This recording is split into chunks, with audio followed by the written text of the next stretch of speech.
Varsity Media offers live streaming, videography, and photography services for all teams and individuals of all ages. In business since 2010, we are the trusted source when it comes to sports media coverage. If you have a big game that needs to be filmed or live streamed, or an athlete in need of action photography, reach out today and save 15% when you mention this ad. Contact us at 516-403-2050 or email ben@varsitymedia.net.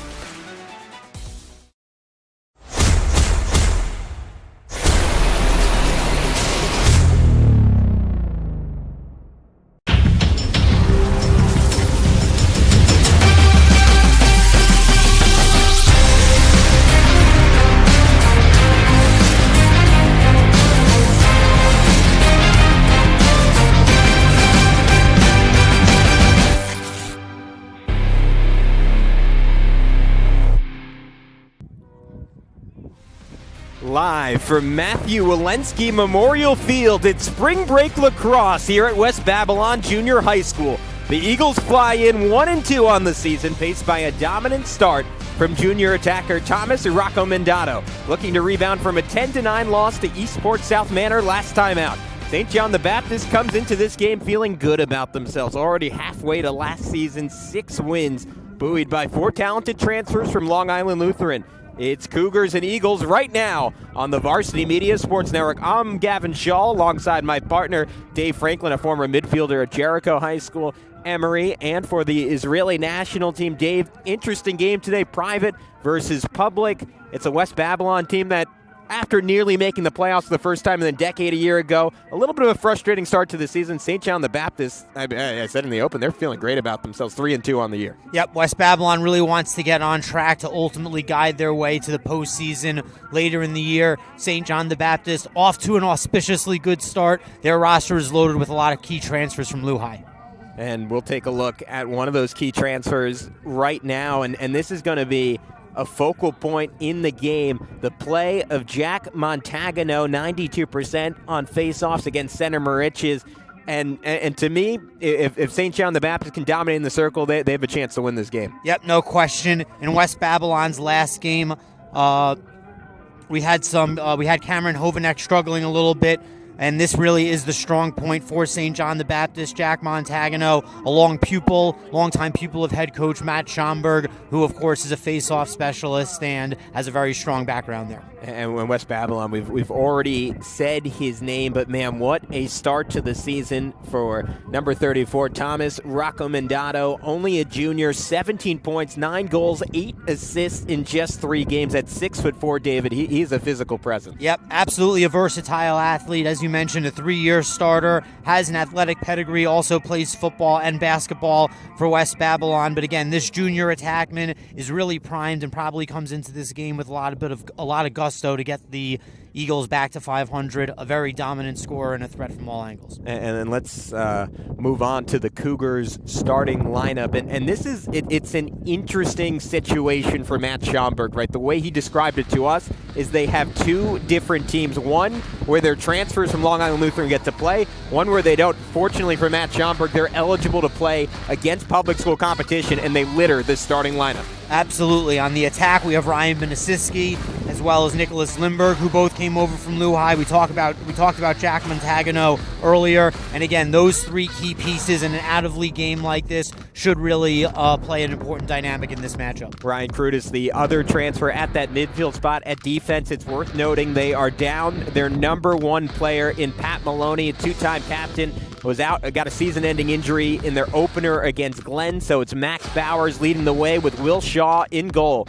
And then for West Babylon, the Eagles, we noted it 1-2 on the year, but you look at this roster, Dave, you get the impression that they might be better than their record shows. There's a lot of talent, particularly on attack and in midfield. Yep, they definitely have a balanced offense. Drew McKittrick, Liam Henshaw, and Cameron Hovanek. Again, if he's able to get his face-off game back on track, he could be a threat with Brandon Lee as well. We talked about Thomas Rocco-Mendato and Tosh Borowski. really has a lot of speed with a large physical presence. And then Luke Barrera is a very dynamic lefty shooter who used to play the midfield position, so you'll see him invert a lot and dodge from a bunch of different angles. Anthony Raccomandato, CJ Apuzzo pacing the defense, both 3-year starters.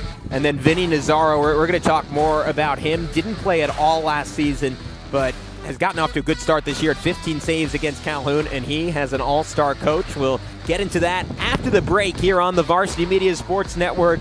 Face-off coming up when we return here at West Babylon High School. You're watching the Varsity Media Sports Network, the home for New York high school sports. Now is the time to order a college recruiting video with Varsity Media.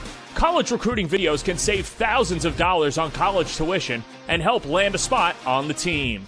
Our videos include your best plays set to music with spot shadowing effects to help you stand out from the competition. Contact Varsity Media today and mention this ad to save 15%. Call 516-403-2050 or email jeff@varsitymedia.net. Varsity Media offers live sportscasts for any event.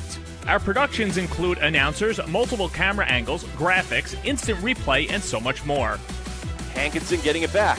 Hankinson going in, dropping it back. The shot of the goal! That's it! That's it! Norton!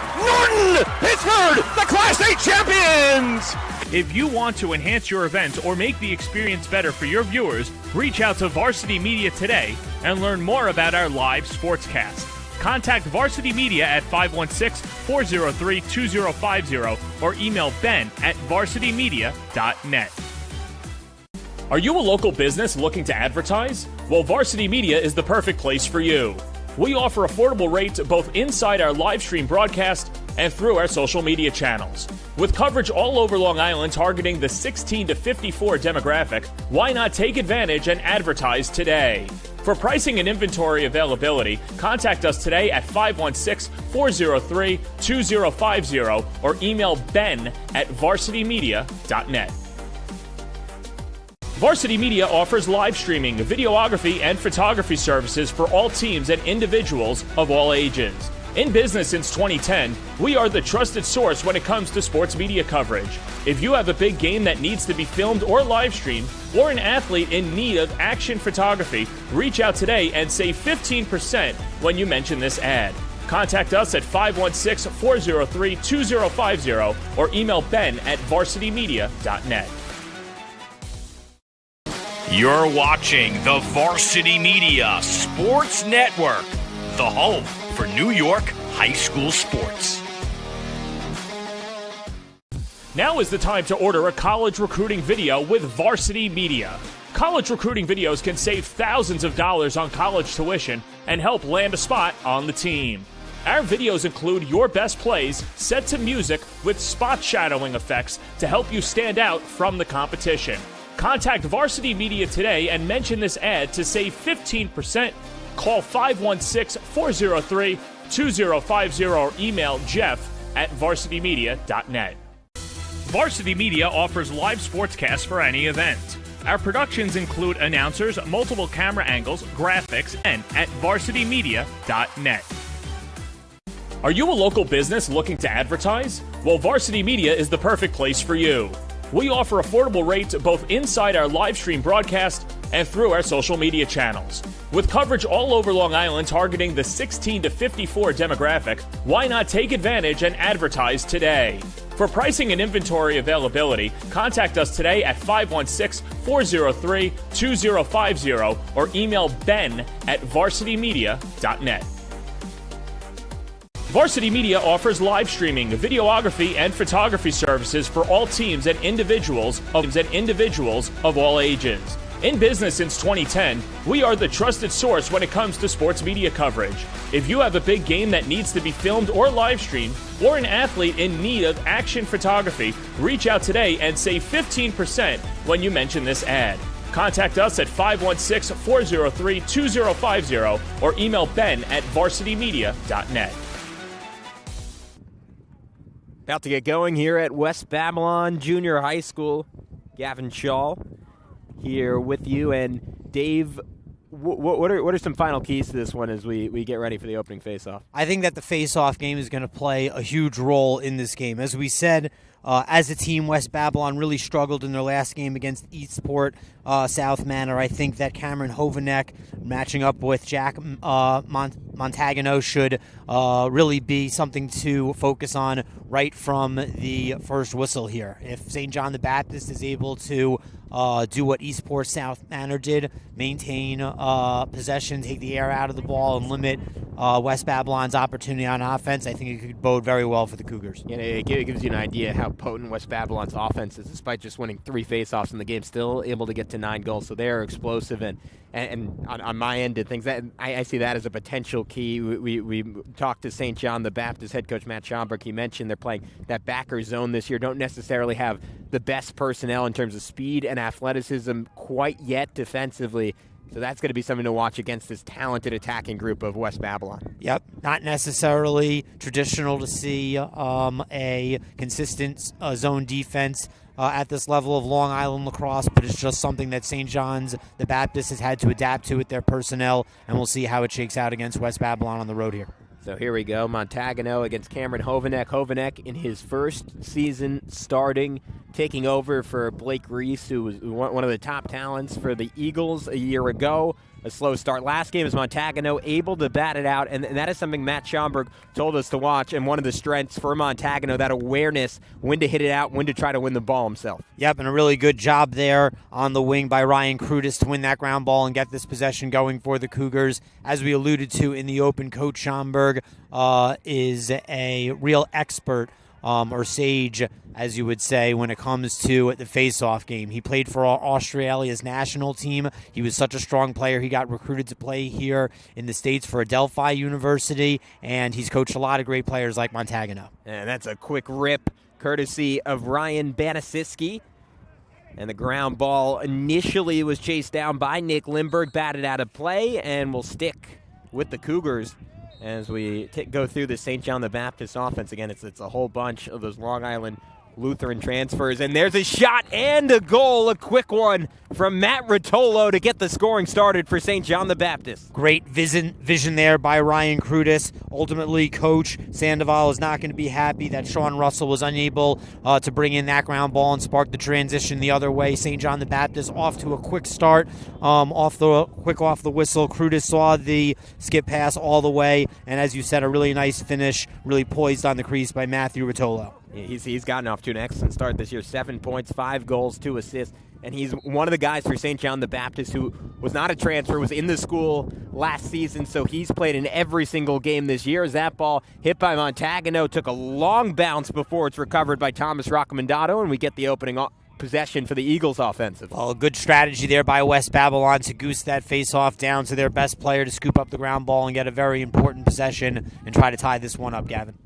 So Liam Henshaw, another one of those threats. Luke Barrera in offensively for West Babylon. I mean, this is a team that can beat you from a lot of different focal points. And as we noted, St. John the Baptist, without Pat Maloney, really going to be tested in a way maybe they haven't yet this season.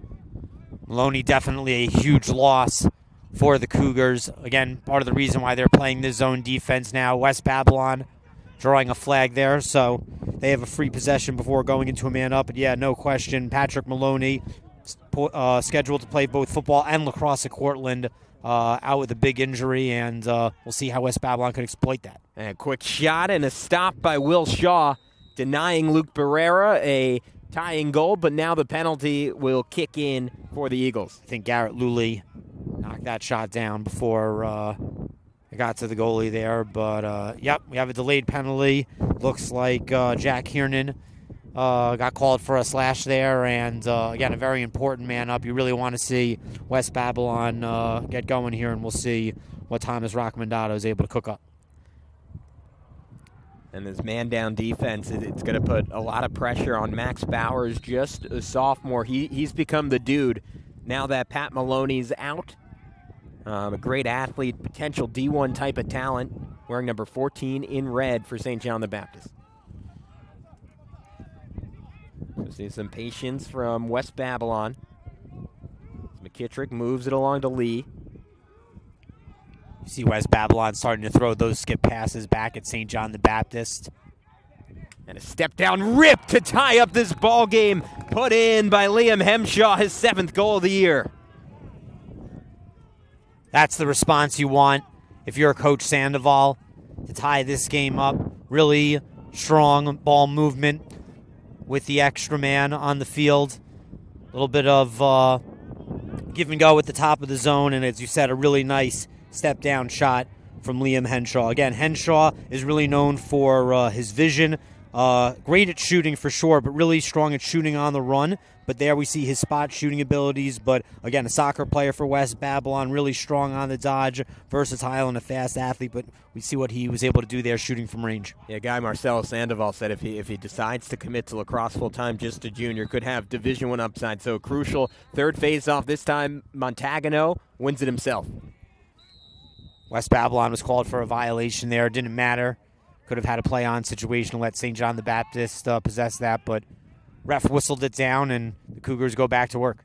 Yeah, almost a beneficial infraction that time for West Babylon. Absolutely, because Rockmondado could have certainly turned and burned that, considering he won that one to himself. He's a face-off, stay-on kind of guy. Banasiski, 2-1. What a start offensively for these two teams. Nice job there for Banasiski to create his own shot.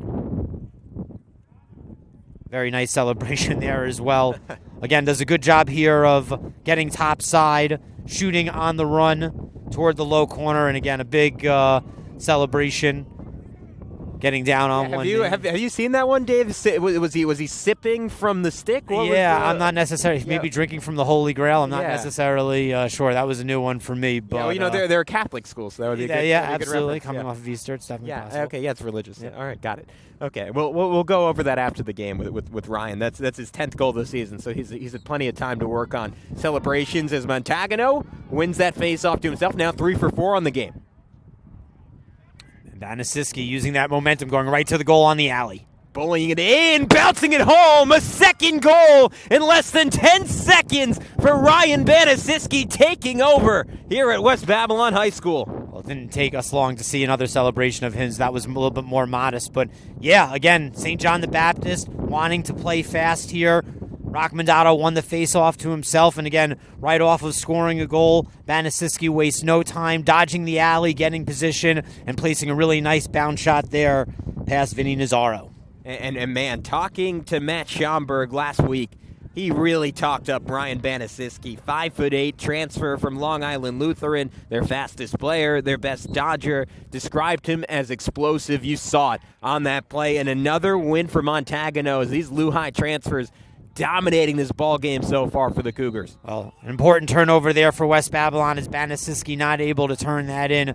Again, he's going at 105 miles per hour there with back-to-back goals, but unable to possess the pass. But Coach Schomburg says that when they're in these out-of-league games and the Lehigh transfers are able to play, they like to play fast, and they like to kind of go into hyperspeed mode compared to other situations within the Catholic League schedule where they might have to play a little bit slower. But they're off to a hot start today against the Eagles on the road. Described it as NASCAR, and that's an important theme for the Cougars. 2 teams within one. They're in these non-league games. They get those 4 stars. In Catholic League play, they're a very different team. Might still be a good one. A 15-1 win over Holy Trinity where they didn't have any of those guys last time out. As there's a quick shot, that time deflected out. Came courtesy of Liam Henshaw. Got the first goal of the game for the Eagles. Well, again, St. John the Baptist rebuilding their program. Coach Schomburg, a very experienced coach who is well suited for the job, but they also don't have a JV team. A very small enrollment there, so a lot of freshmen and sophomores on this roster. And it's almost like an A and a B team dynamic, a JV and a varsity dynamic, where in their most important league games, again, they don't have some of their best players due to those Lehigh transfers. And West Babylon taking some time offensively, giving their defense that's had to spend a lot of time on the field a breather. Do you think that's intentional from Marcelo Sandoval to given the situation at faceoff and how the Cougars have controlled that aspect of the game so far? Oh, 100%. And again, St. John the Baptist is limited on defensive personnel, so tiring them out is definitely a part of this strategy, but a big save right there by William Shaw when St. John the Baptist needed it. See how they could clear it out of their own end here. Denying that time Liam Henshaw from up top. And this has been an issue. Last season for St. John the Baptist, gotten a little bit better in the clearance game, but that time a turnover forced by Andrew Booth, just a freshman, but one with Division I upside, according to Marcelo Sandoval. You see the talent right there as the Eagles get back to business on offense. Blue-collar ride from the freshman. He played JV as an 8th grader, and again, I think that this is another area where West Babylon could exploit St. John the Baptist. As it relates to their zone defense, they could definitely be formidable against an offense like this, but I'm not sure that their clearing game is very tight, and West Babylon likes to ride hard regardless of their opponent, so that's where they could get possessions back. And Booth puts it in, paying off his own turnover. What a sequence for the freshman. So being heavy on the ride and shooting from the outside is definitely something that Coach Sandoval should consistently continue to do if he wants to get a victory of this game. Again, another nice step-down shot from range. Beautiful bounce. Nick that right off the edge of the inside crease and under the top crossbar and making it hard for Shaw. We have a very sunny day here. Shaw is a goalie who tends to make outstanding saves when he gets hot. Sometimes he lets some in that Coach Schomburg feels as though he would, on normal situations, he would be able to stop. But Babylon definitely has him rattled early with these bouncers from the outside. They will go. Yeah, and for Booth, that is not only his first goal of the season, it's the first goal of his varsity high school career. So what a moment for Andrew Booth. And that's important, Gavin, because, again, West Babylon is looking to kind of correct course for the rest of the season. So to have a young player like that get some scoring confidence can really pay off some long-term dividends. Crutis trying to operate on the post-up, tagged by Drew McKittrick. That's a matchup to watch. But, you win that face-off.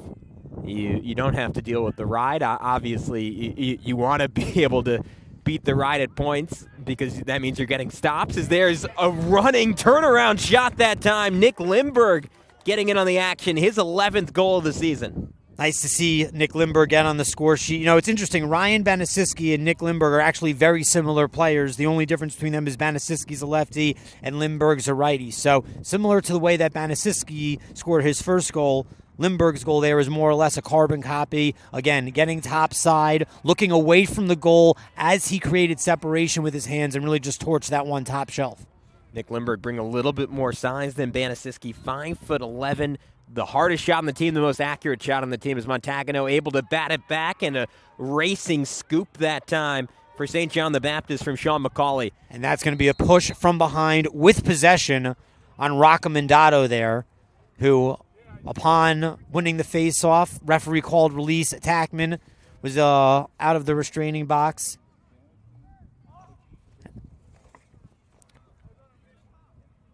So and the penalty is on Roccomandato. Again, Montagano won the face-off. Shane McCauley picked it up. And then Roccomandato got called from the penalty there. But again, really good wing play there by Shane McCauley. Roccomandato likes to win it to himself. McCauley, one of the few players for St. John the Baptist that comes off the bench, did a good job scooping that up and drawing the penalty. So golden opportunity here for St. John the Baptist, already up 4-2. Looking to increase their lead, continue this hot start, spinning to the ball. Oh, did that go in? You bet. What a shot from Nick Lindberg back-to-back. We were just talking about how Banasiski and Lindberg are similar players, similar playing styles, and get on similar scoring spurts. Really good motion offense on the man up. Outside shot that time while Lindberg's first goal was on the run, turning the corner, getting above GLE on the left side. But, yeah, really tough start here for Vinny Nazzaro. A lot of outside bounce shots working. We have fresh turf. It's not compromised. It's not wet. There was no rain last night. It's a sunny day, so outside bounce shots are going to continue to be a theme in this matchup.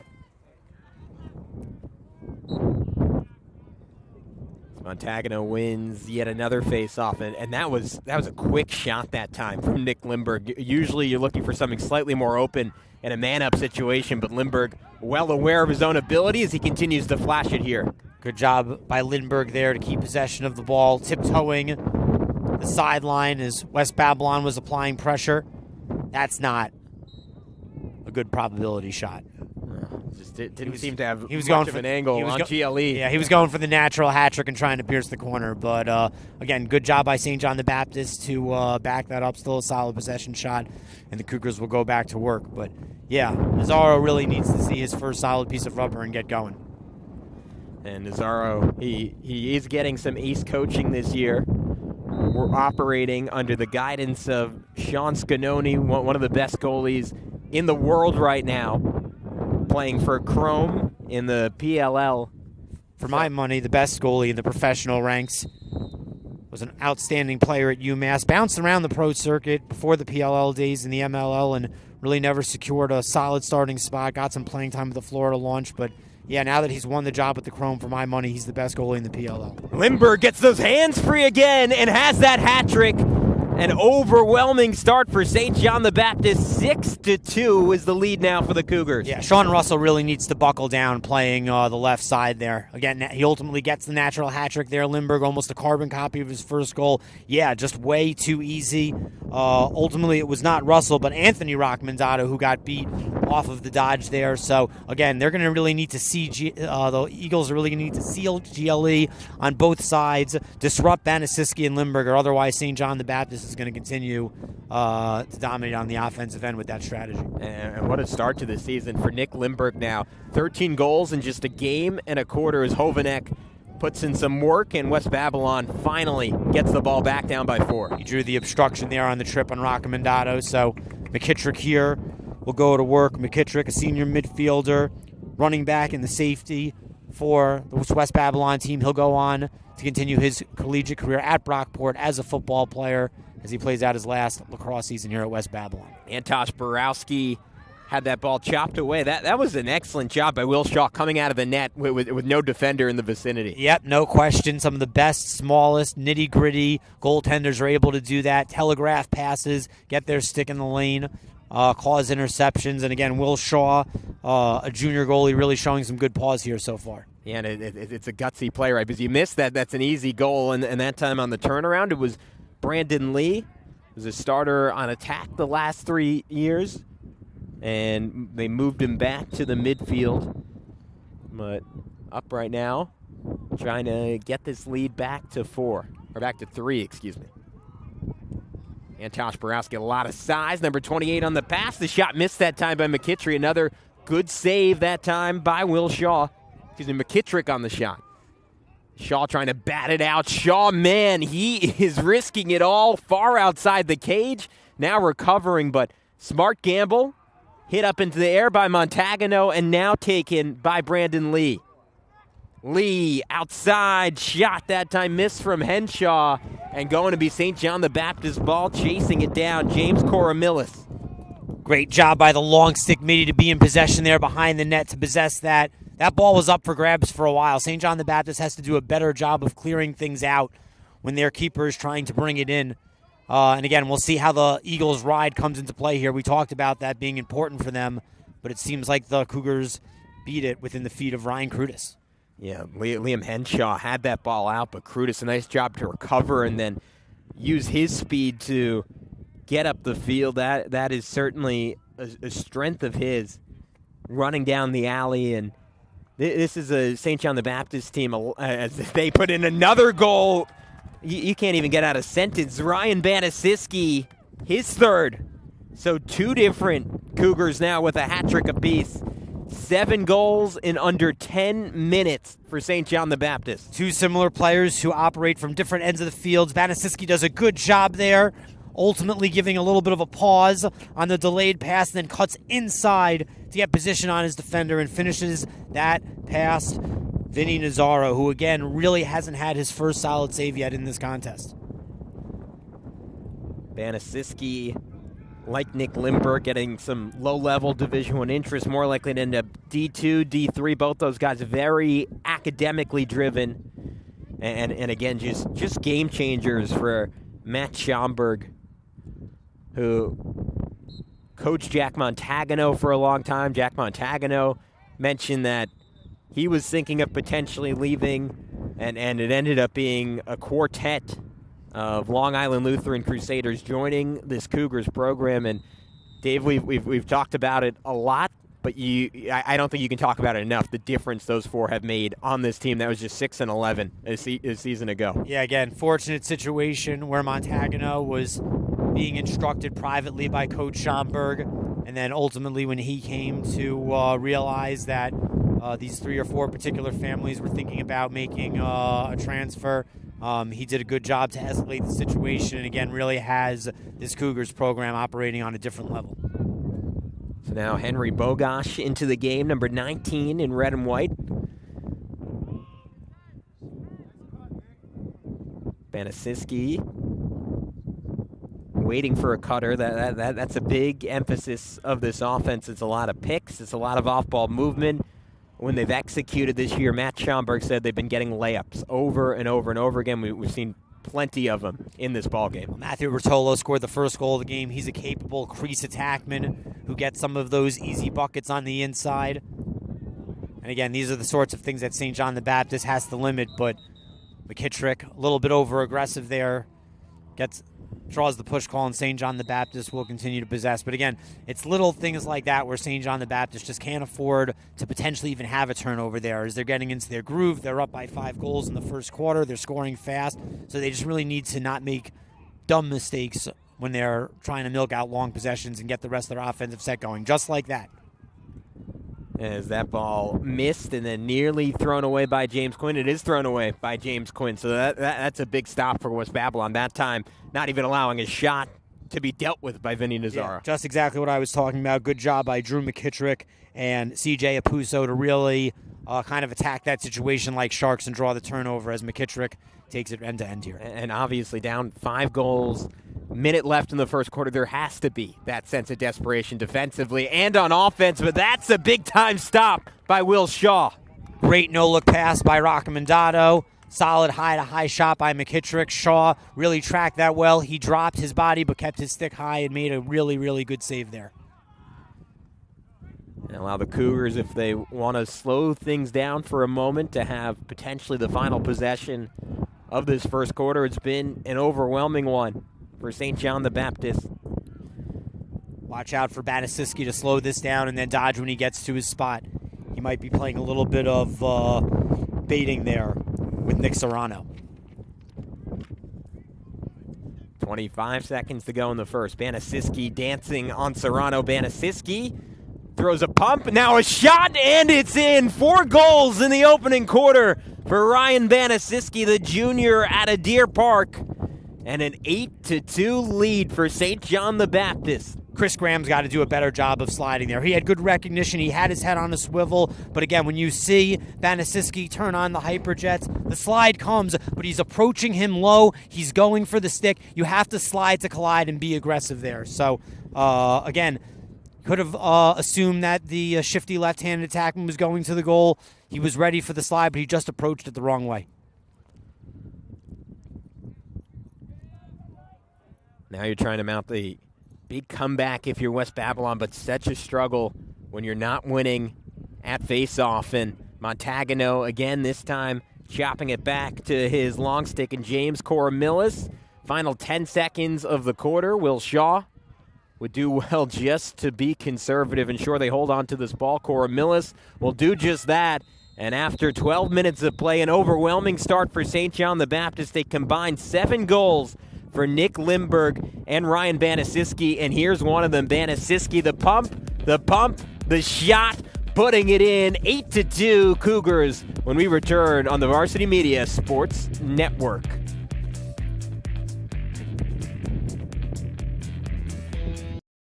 You're watching the Varsity Media Sports Network, the home for New York high school sports. Now is the time to order a college recruiting video with Varsity Media. College recruiting videos can save thousands of dollars on college tuition and help land a spot on the team. Our videos include your best plays set to music with spot shadowing effects to help you stand out from the competition. Contact Varsity Media today and mention this ad to save 15%. Call 516-403-2050 or email jeff@varsitymedia.net.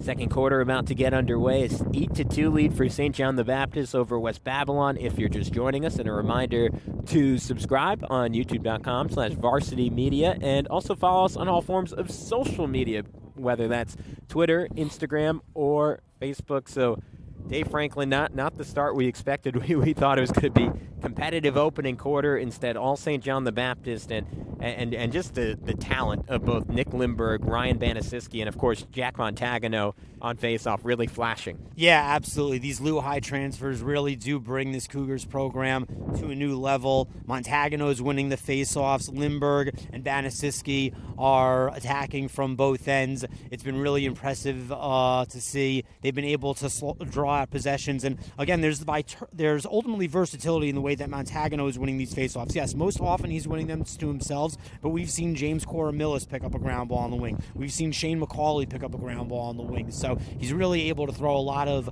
different looks at this West Babylon midfield who continues to struggle at the stripe. And what's the adjustment in the second quarter for West Babylon, if you can even make one that quickly? I think that you have to not play, you have to figure out if you want your long stick midi playing a little bit deep to cut off the break or be more disruptive to get right in there. I think that West Babylon on a lot of different levels just needs to be more aggressive defensively to force the issue. But and what a scoop there from Lindberg, and then the trick shot from Ryan Crudis to pay it off.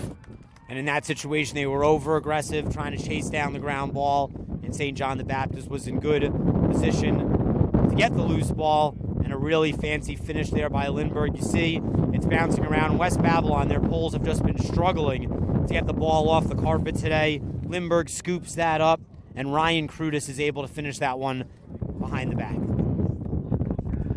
That was, as cool as the shot was, that ground ball at full speed from Nick Lindberg. Absolutely insane. Montagano wins yet another face-off, but this time dispossessing him is West Babylon. And there you see double deuces, Ryan Crudis getting right back to work, getting involved in the wing play there.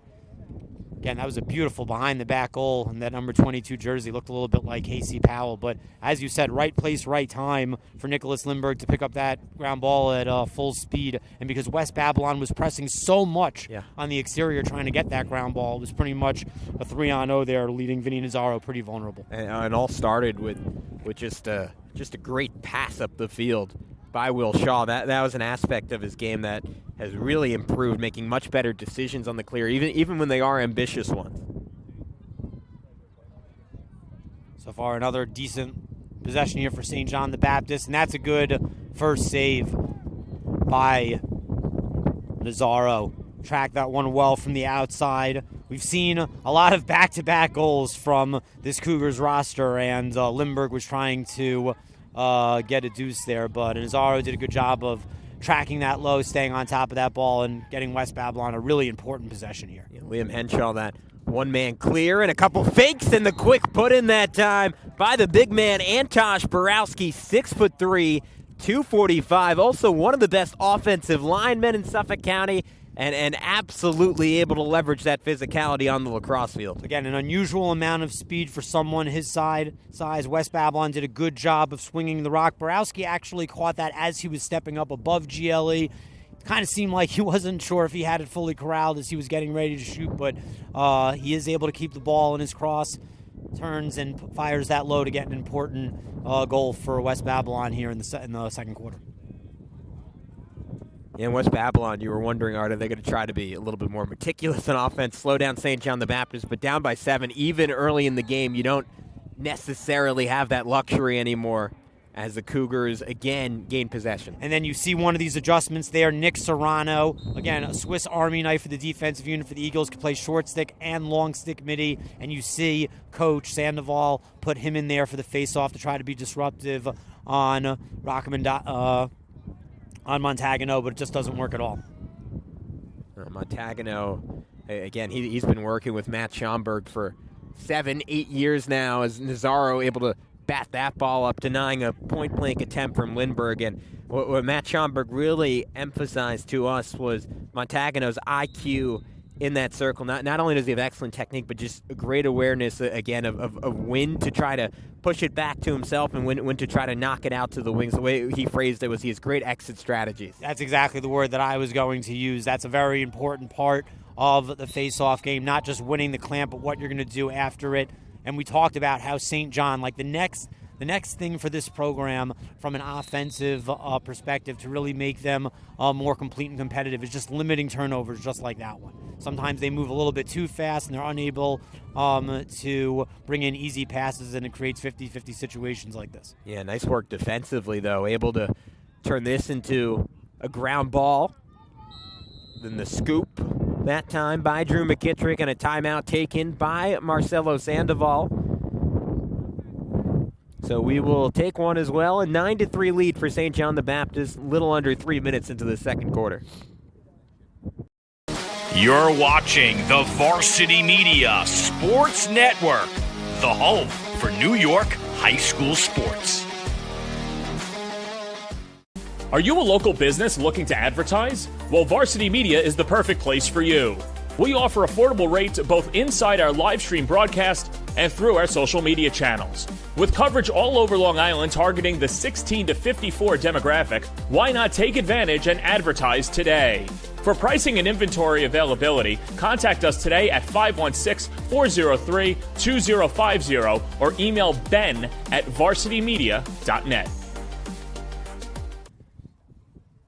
9:15 to go in the second quarter. Timeout just taken by West Babylon coach Marcelo Sandoval in his fourth season, a graduate of Calhoun High School in 1984. His 36th year of coaching, previously worked under Bill Cherry at Sewanaka and had a number of stops at the high school level on Long Island before taking a job at Dominican College. What do you think he's emphasizing right now in that huddle, Dave? I mean, obviously, he wants to get a goal out of this possession, and he wants to probably maintain longer possessions, take the air out of the ball, and again, just stop St. John's from playing fast and effectively like they have been. I think that they need to get Roccomandato and, quite honestly, Borowski more involved. Borowski should have momentum off of scoring that goal, but definitely a key and important possession.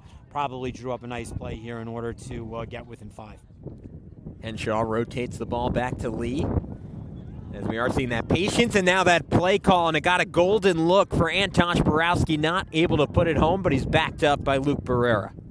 McKittrick and Borowski have some good chemistry. Again, both football stars here for the Eagles. Borowski, again, imposing size and deceptively fast. When he approaches the ball, when he's cutting off ball, he does it with a lot of speed, which helps him get the position on the defenders. And again, St. John the Baptist playing really well defensively, but if there's one thing that their defense lacks, it's certainly size.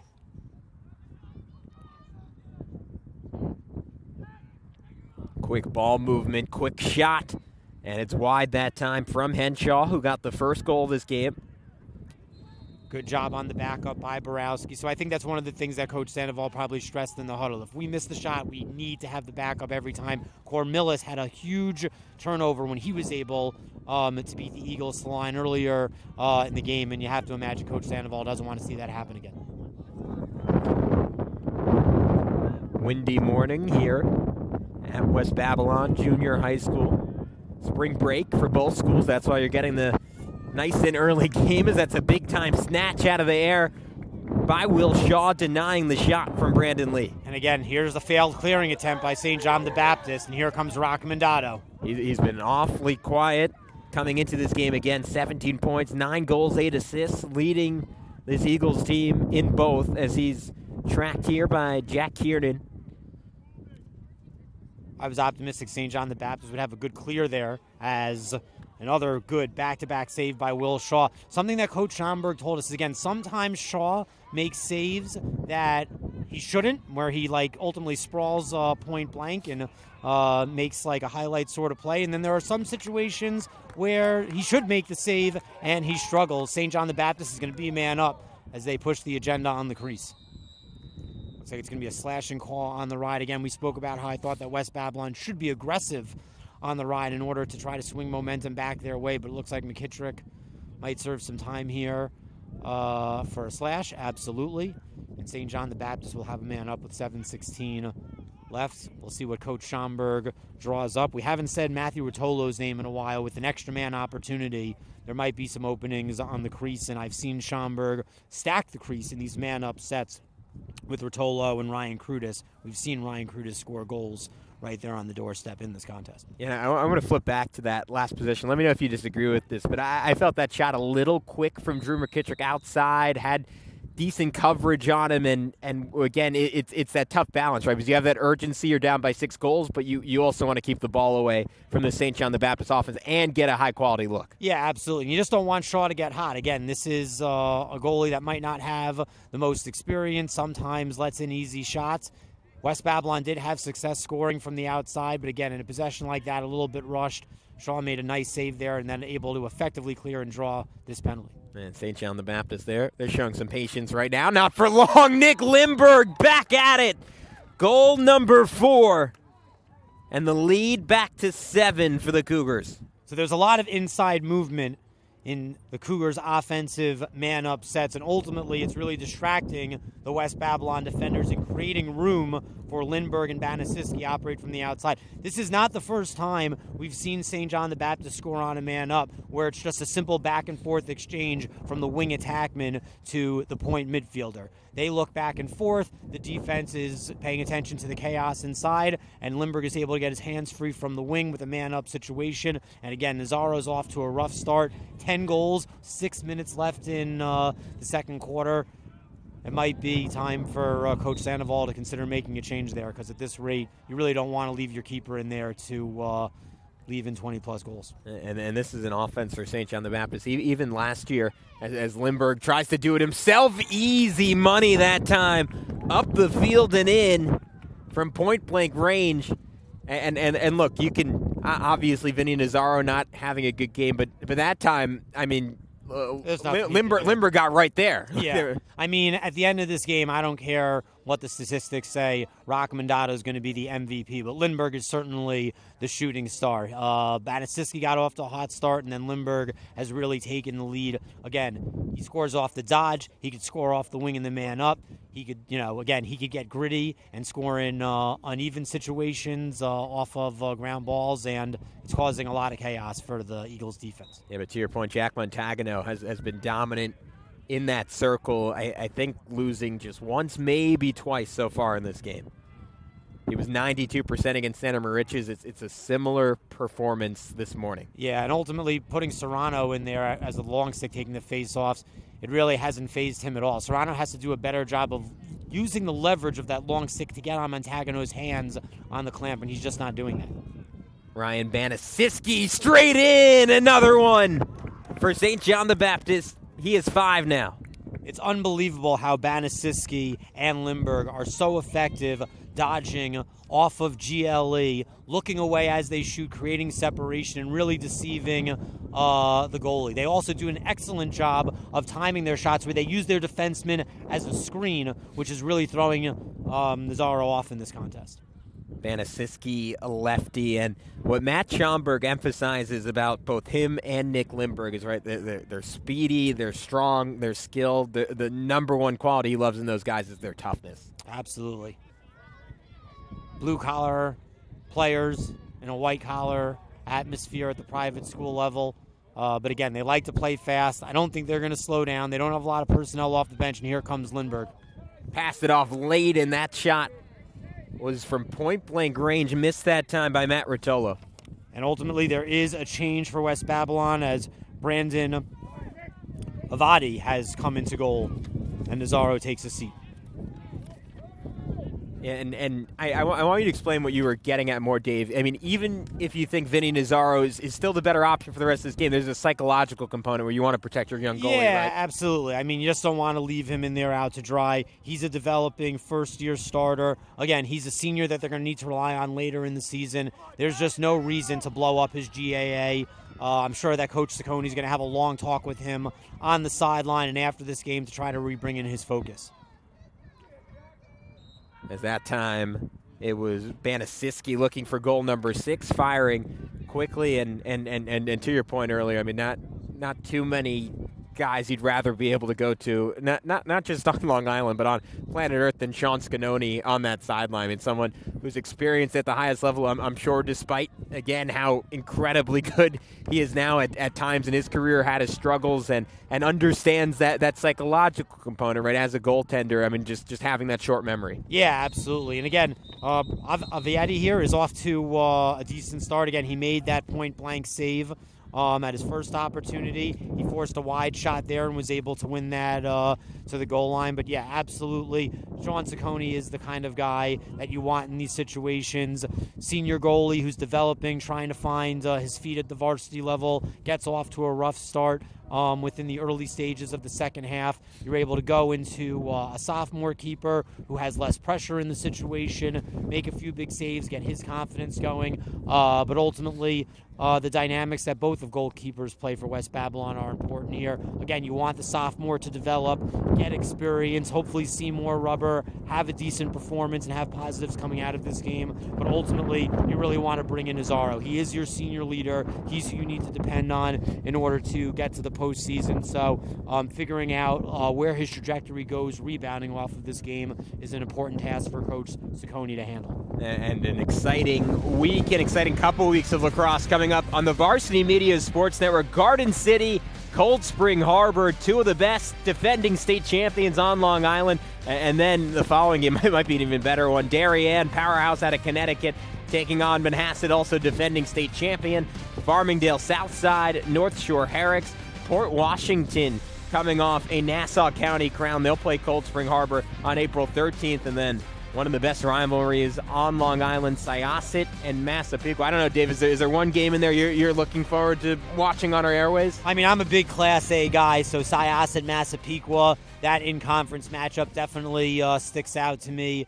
Again, I think we had Port Washington on there against Cold Spring Harbor, so that's a nice little AC matchup that I think should play an interesting dynamic in the Nassau County landscape. But it's always great when the Big Four Titans get together in Nassau, Class A, Farmingdale, Port Washington, Syosset, and Massapequa. Yeah, I'm excited for that Cold Spring Harbor Garden City game. Cold Spring Harbor beating Garden City a year ago, kind of announcing that, hey, we're going to be an absolutely dominant team in Class D this year. Obviously, Garden City did a very good job rebounding. I think from their only other loss before winning that state title was to Mount Sinai. But man, it's a fun week. It's a fun couple of weeks of lacrosse on Long Island, and you love those games where you get those interstate matchups between a Darien and a Manhasset. I mean, that is a perpetual rivalry, both on the boys' side and the girls' side, as we refocus here with a little more than 4 minutes to go until halftime. West Babylon with the ball.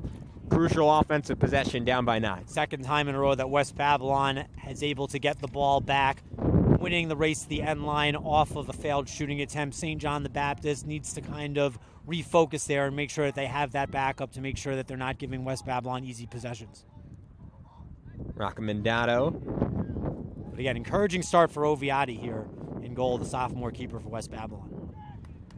That ball knocked out of the hands of Antosh Borowski and cleared quickly by St. John the Baptist. He might be about to be tested again. Krutis coming down Main Street, riding the zipper, leaves it off. A pump and a shot and a stop as Ryan Banasiski couldn't get that ball back in past the young netminder. And again, this is why it's important to make that goaltending change. Great save, great goaltending end to end as we see Will Shaw match Oviati there. But again, this is why you make these changes. Senior wasn't off to a good start. Here you go. The sophomores had 3 or 4 good stops in a row, made a few saves, forced a few shots wide, ultimately been in positions to get the ball back for his team, winning races to the end line and having that defensive support. So again, a different look for West Babylon, and that's why it's great to have, Coach Ciccone there. I'm sure that he was prepping the sophomore goalie before he went in. Again, he's playing 2 roles right now where he kind of has to get Vinny Nazaro refocused for the next game and ultimately, use the next 33 minutes of lacrosse to develop Oviati. And man, on the other end of things, Will Shaw. It was Thomas Roccomandato still looking for his first goal of this one, trying to put it in the 5-hole. And Shaw, to your point about occasionally making those spectacular saves, that was certainly one of them. Again, he's making all the saves today. He's made a few outstanding ones. He's making the saves he should make, which Coach Schomburg says sometimes gets away from him. And Roccomandato, an empty stick that time, quickly scooped up by Krutis. And the Cougars on the run again, at least for the moment. Quinn fumbling the ball, and there to recover Krutis. Trying to beat the physicality of Henshaw. Henshaw was lucky he didn't get called for a hold there.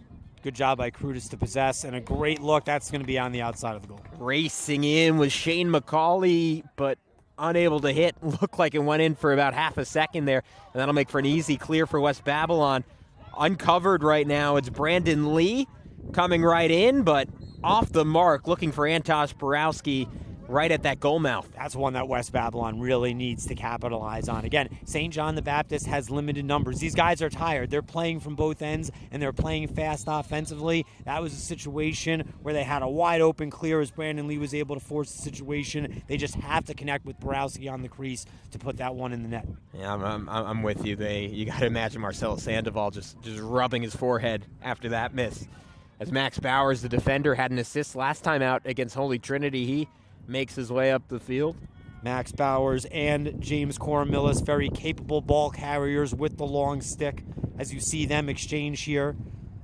Great coaching there by Schomburg. Again, sometimes it's the little things, having good awareness to make exchanges within the box, knowing when your close defenseman is going over, keeping your long stick on the field, getting the right shorty on thereafter.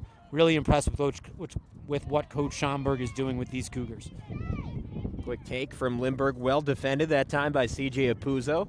We noted a 3-year starter for West Babylon as that one finds its way in. Shane McCauley missed last time, not this time around. Again, there's only so many players who come off the bench and see significant time for St. John the Baptist, and we've seen Shane McCauley get involved in a lot of different aspects of this game on the face-off wing, playing some defensive midi.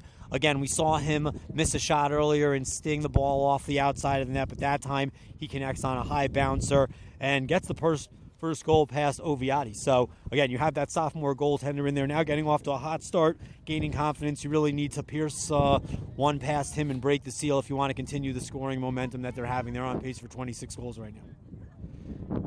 Yeah, that's pending anything happening in the final minute 21 as Hovanek bats it back. Now they just got to recover it. Hovanek able to do so. Key face-off win for West Babylon. 1 minute left in the second half. Rachmandato has to be smart. Quick move. Bouncer puts it past Will Shaw. And that's smart.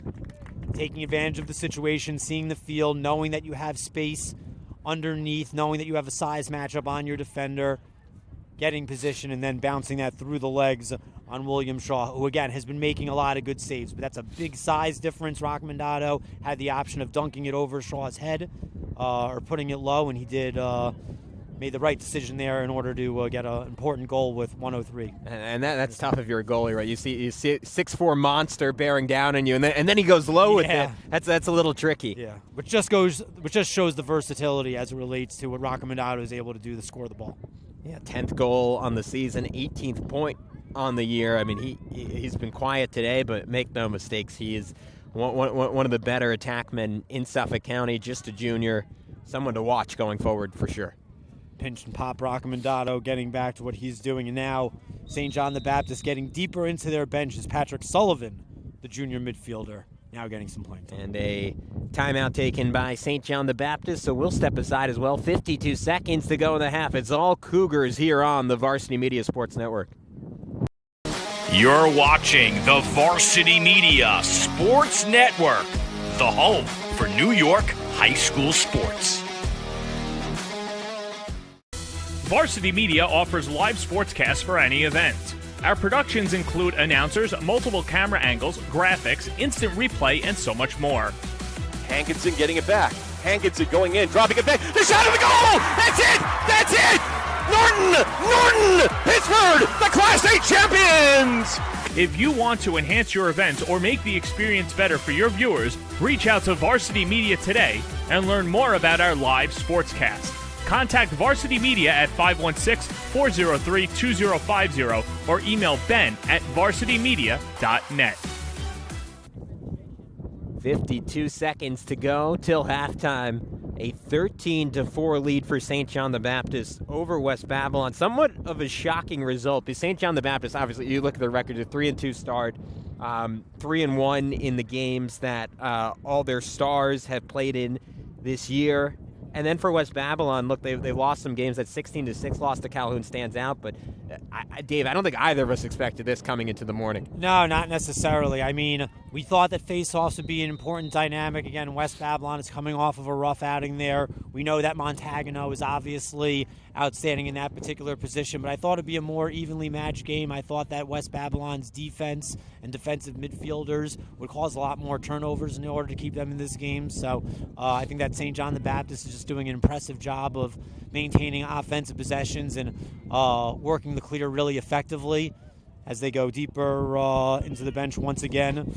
And now we see Shane Abrahall step on the field for St. John the Baptist in the first half. And again, this was a team that was 6-11 a year ago, lost their top offensive option from last season in Connor Aberall, and it was an open question, what was the future of this program, and there were a lot of reasons to be optimistic after some of the changes Matt Schomburg put in, but I think these Lou High transfers have turned a vision for Matt Schomburg into a reality, and that is something we will get into a lot more in half number 2, a dominant opening 2 quarters of play for St. John the Baptist, a 13-4 lead for them over West Babylon after the quarter. And it's 2 guys. It's Ryan Banasiski and, of course, Nick Limberg dominating play for St. John the Baptist.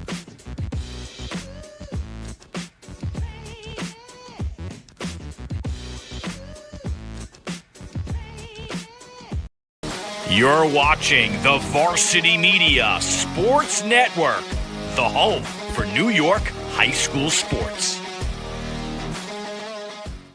Now is the time to order a college recruiting video with Varsity Media. College recruiting videos can save thousands of dollars on college tuition and help land a spot on the team. Our videos include your best plays set to music with spot shadowing effects to help you stand out from the competition. Contact Varsity Media today and mention this ad to save 15%. Call 516-403-2050 or email jeff@varsitymedia.net. Varsity Media offers live sportscasts for any event. Our productions include announcers, multiple camera angles, graphics, instant replay, and so much more. Hankinson getting it back. Hankinson going in, dropping it back. The shot of the goal! That's it! That's it! Norton! Pittsburgh, the Class A champions! If you want to enhance your event or make the experience better for your viewers, reach out to Varsity Media today and learn more about our live sportscast. Contact Varsity Media at 516-403-2050 or email ben@varsitymedia.net. Are you a local business looking to advertise? Well, Varsity Media is the perfect place for you. We offer affordable rates both inside our live stream broadcast and through our social media channels. With coverage all over Long Island targeting the 16 to 54 demographic, why not take advantage and advertise today? For pricing and inventory availability, contact us today at 516-403-2050 or email ben@varsitymedia.net. Varsity Media offers live streaming, videography, and photography services for all teams and individuals of all ages. In business since 2010, we are the trusted source when it comes to sports media coverage. If you have a big game that needs to be filmed or live streamed, or an athlete in need of action photography, reach out today and save 15% when you mention this ad. Contact us at 516-403-2050 or email ben@varsitymedia.net. You're watching the Varsity Media Sports Network, the home for New York high school sports. Thank you for joining us back on the Varsity Media Sports Network. I'm Gavin Shaw alongside my partner Dave Franklin. It's a blowout on the field, but you know what? We still get rewarded at halftime. Classico Pizza, Dave. We're going to try it all. I don't know about you. I'm super excited for this. I am as well. I'm a Nassau County guy, so I'm really interested to see what Suffolk County pizzerias have to offer. I've heard great things about Classico, and we have 3 great pizzas to try today. Yeah, it's a cool operation owned by Dominic Volpe and Brian Severin. It's open 7 days a week. They offer cauliflower pizza. They offer gluten-free options. And look, let's just get into it. Let's take a look at what we got here. So initially, that's the veggie pie for you, yeah. That is for me. You've got this is their classic. This is what they're known for, right? Yeah, but I think I'm a meat guy. Yeah, you were looking for the sausage one. Yeah, so I'm gonna let you grab a piece that of looks this. fantastic. Yeah, All go right. on that. You got it. And it's not just pizza. They also offer pasta entrees, salad appetizers, over 25 different specialty pizzas available. And you get to see the full variety right here. They open in November every single year. I mean, Dave, why don't you? I'll grab myself a piece. Yeah, why don't you take a bite of that? Let me know how it is. All right, so one bite. Everybody knows the rules here. Let's get some sausage and cheese and sauce and see what this is about here.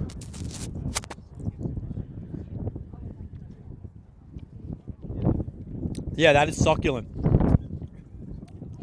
That is pretty good. How's that veggie slice, Gavin? That is absolutely delicious.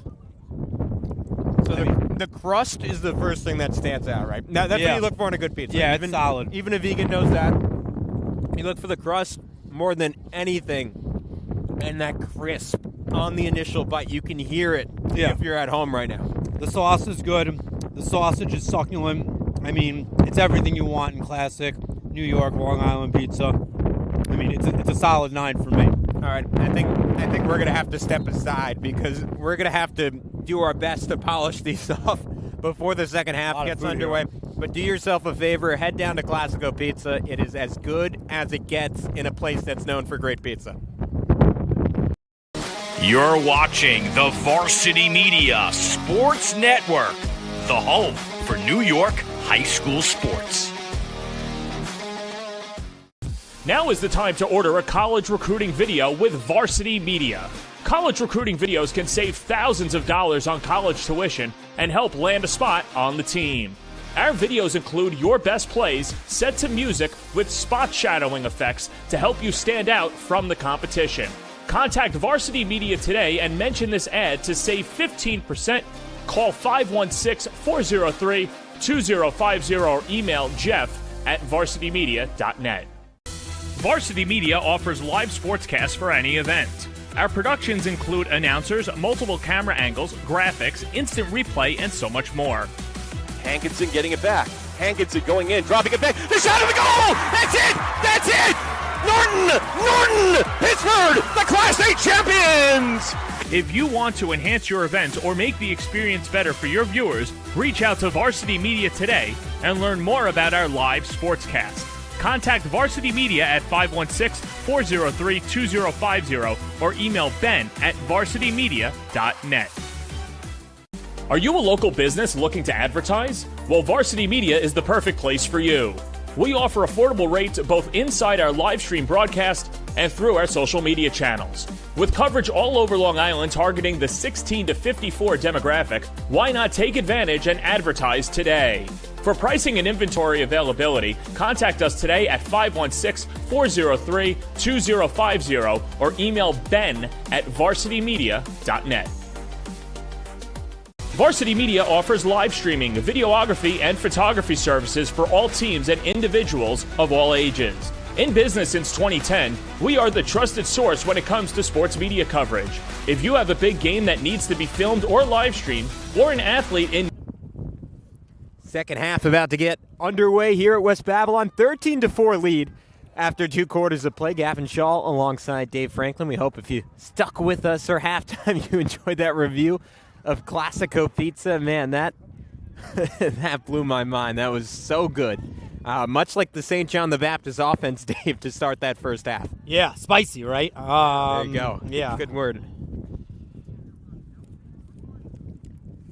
That was definitely a solid sausage pie as St. John the Baptist goes right back to work baking their dough and putting up points on this West Babylon defense. There you go. Well, you know, we'll keep testing out different pizza-related analogies throughout this second half as West Babylon, a lot of work to do, down by 9.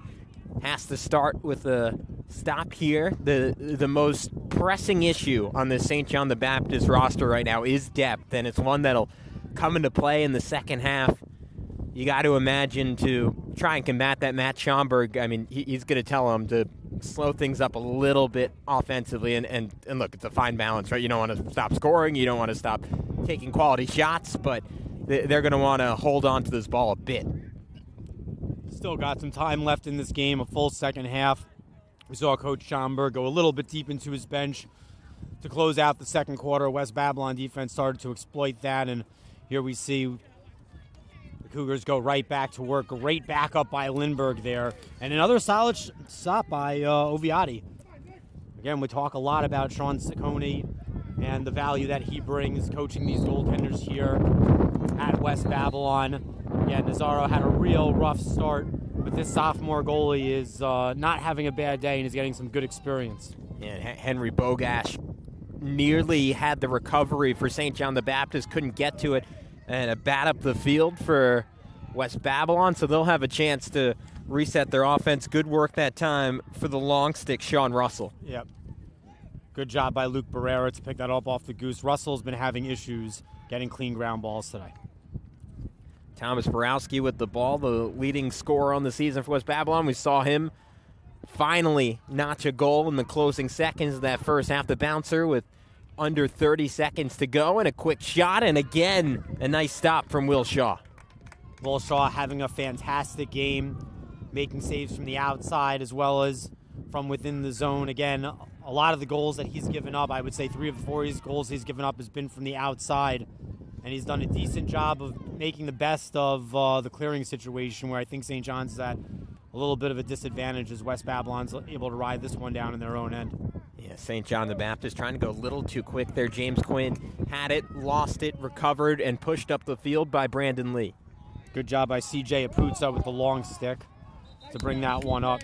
Great recognition by Brandon Lee to throw that across field. But it seems like it's delay of game. West Babylon failed to get that in the box off the ride, and Cougars ball. Yeah, and as we keep noting, 9-goal game. I mean, you're going to need a perfect second half to come back, right? And those kind of mistakes, they sting a bit when you have that kind of deficit. That ball dislodged and racing away with it. Nick Serrano taking himself a long stick, rips one home, and an 8-goal game. Coach Sandoval called Serrano his Swiss Army knife. We've seen him take face-offs with the long stick. We've seen him in situations where he's played short stick D-midi and cleared the ball up the field. And wasn't this a nice goal to bring this ball up? Watch how he changes hands. This is rare for a goalie. Great job to switch to his left and then fire that off-stick side low. A really good goal there by Nick Serrano to give his team some positive energy here in the second half. And we always talk about it, right? When a freshman scores, when a defender scores, there's a little bit of extra juice you get as a team in those moments. And again, this is a guy who has a defined role. Plays long stick midi, plays close defense, plays short stick D midi. So he's been asked to take faceoffs in this game. So you're really just asking him to do something to step up. Obviously, he struggled against Montagano in the X, but you see him there scoring a nice G for his team. Yeah, and then Montagano, again, got the initial win at X, but Cameron Hovanek kept on fighting, and he was the guy who eventually ended up with that ground ball for West Babylon. Now the Eagles down by 8 rather, but with the ball, and again, still plenty of time, 20 minutes to go in this ball game. I think West Babylon just needs to be aggressive off the dodge. A lot of their goals have been by spot shooting and taking advantage of space on the outside as Rock Mandado is going to wind up there. And again, some of these shots aren't even getting through to Will Shaw. St. John the Baptist is probably batted down like 4 or 5 shots because West Babylon is just so insistent on shooting from range. Again, I think that they might be more effective on offense if they dodge from X a little bit, work the inside of the zone, because ultimately Will Shaw is seeing the ball well, and the St. John the Baptist, again, what they lack in size, they make up in grittiness and fearness, and they step out and they approach the ball well, and they knock down shots just like that. That was a really good job by Garrett Luley. See what West Babylon does on the organized clear here if St. John the Baptist can get it out of their own end. Again, they've been taking advantage of moving fast. That's a really short pass to the midi. Let's see if it converts. Yeah, and you just look at the missed opportunities for West Babylon, right? We had the penalty before, missed shot that time, and obviously you're not going to have a 100% conversion rate, though. Ryan Banasiski before that shot was pretty close to it. But 2 goals for West Babylon. It's a 13-6 game, it's 13-7 game, a 6-goal game, and instead Nick Lindbergh comes down the other end, misses there. But St. John the Baptist now can drain some clock, and just from a psychological perspective, David, a 6-goal game that feels manageable, that feels doable if you're West Babylon. But they have to convert on those chances. Instead, Lindbergh went for the Hail Mary. Banasiski backing him up, so it'll stay with St. John the Baptist. Lindbergh there trying to take a trick out of Ryan Krutis' playbook with the behind-the-back pass. Good diligence there by Banasiski to have the backup. But, yeah, the scoreboard might be manageable. But, again, if you're winning face-offs and managing possessions like this, you know, the quicksand only gets deeper with every second that comes off the clock.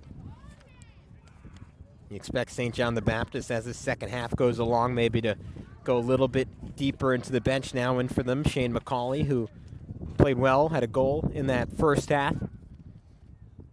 He has the ball right now, trying to get to work against Henshaw. Instead, just pushes it along, James Quinn.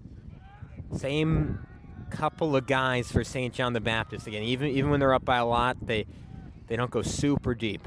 And there we talk about the missed connections. Again, sometimes they turn the ball over, and sometimes they're going to miss scoring opportunities. That was a great look from Banasiski to Lindbergh. Lindbergh unable to control that one. Yeah, and then a quick rip and put in for Nick Reffy, his first.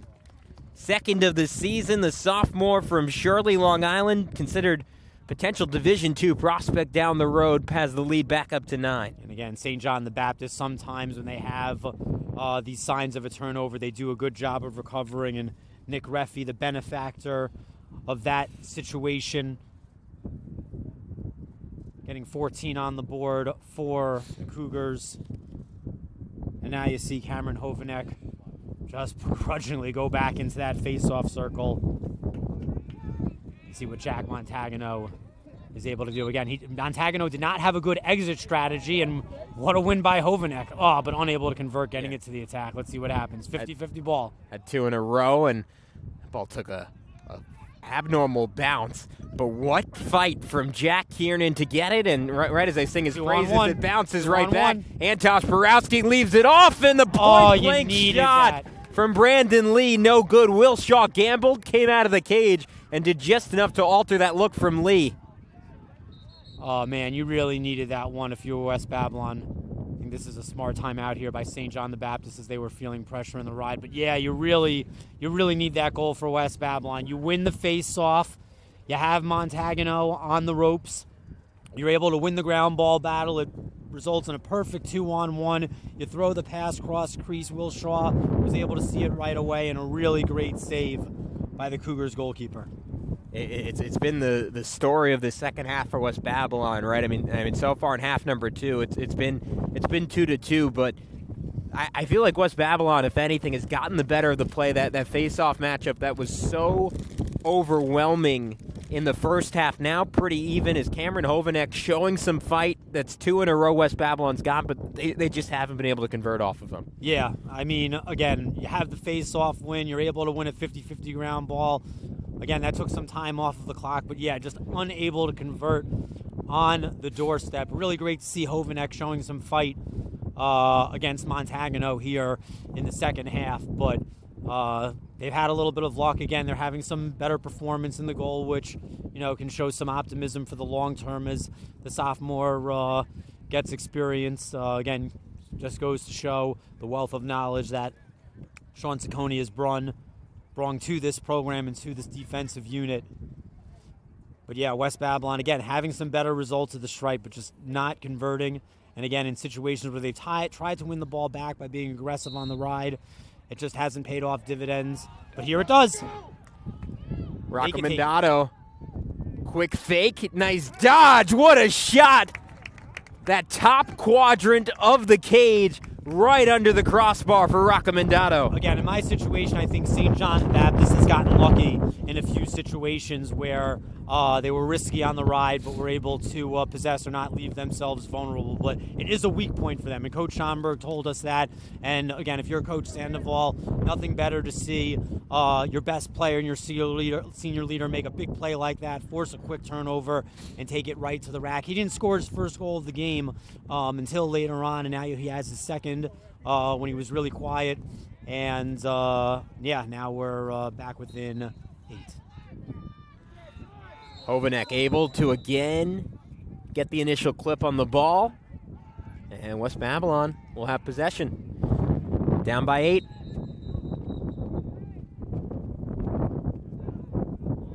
Just bringing West Babylon back. But, yeah, Montagano has been struggling a little bit, been called some violations. Hovanek, again, showing some fight. It's converted in some possessions, but West Babylon's got to score more. Recomendato looking for his third as he's backed up that time by Borowski. I'm not sure I want to go high to high from the outside on Will Shaw right now. Again, he's seeing those shots well. I think that I want to go high to low and change levels if I'm Recomendato as I look to complete my hat trick here. Now you can see that Recomendato is being shut off by Montagano. Complete face guard there, not letting number 34 get the ball at all. And it makes sense. I mean, he is just such a disproportionate amount of their production on the season.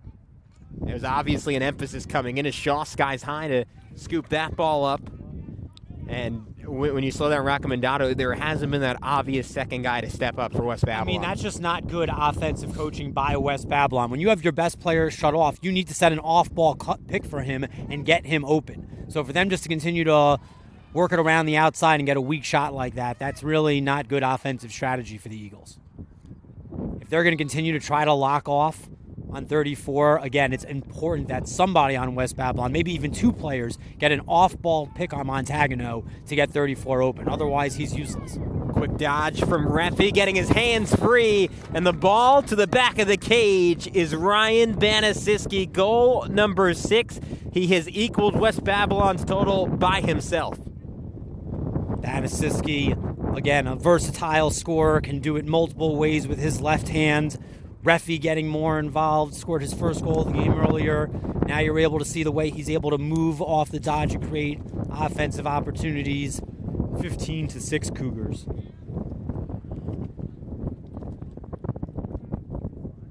St. John the Baptist, again, a year removed from 6-11, but according to Matt Schomburg, that doesn't even completely describe how they struggled last season. He said there's a real lack of lacrosse IQ. He said, look, they struggled to throw and catch when he first came in, and it's a rebuild that maybe would have been more of the slow and steady variety, but they get that influx of talent courtesy of Long Island Lutheran. I mean, all 4 of them, Montagano, Ryan Banasiski, Nick Limberg, and Ryan Krudis coming from that Crusaders program, and it's allowed a process that might have taken 5 years to, at least in these non-league games, look really good really quickly.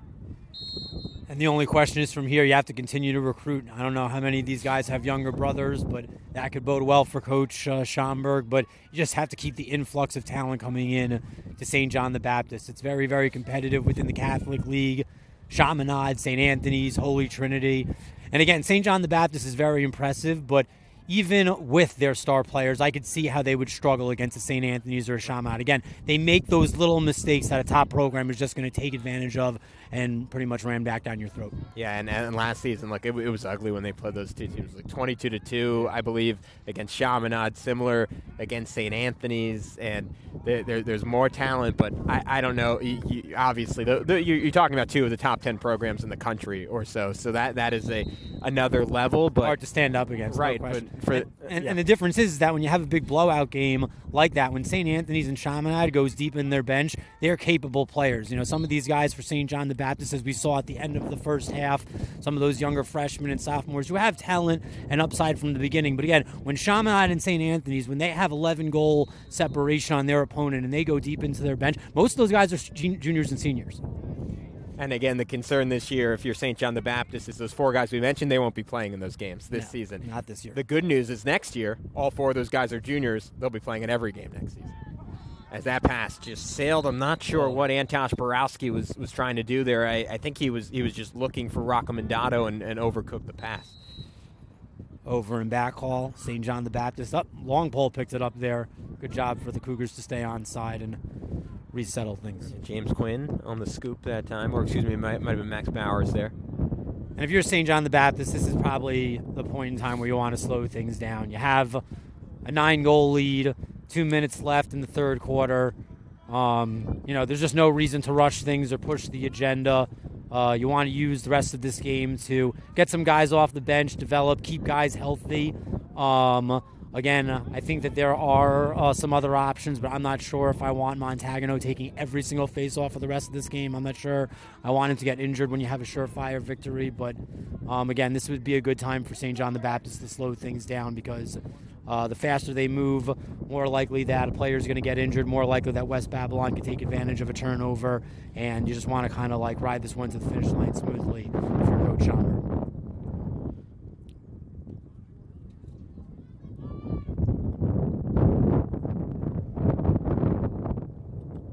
Lindbergh rejecting the screen that time. Now it'll be Quinn.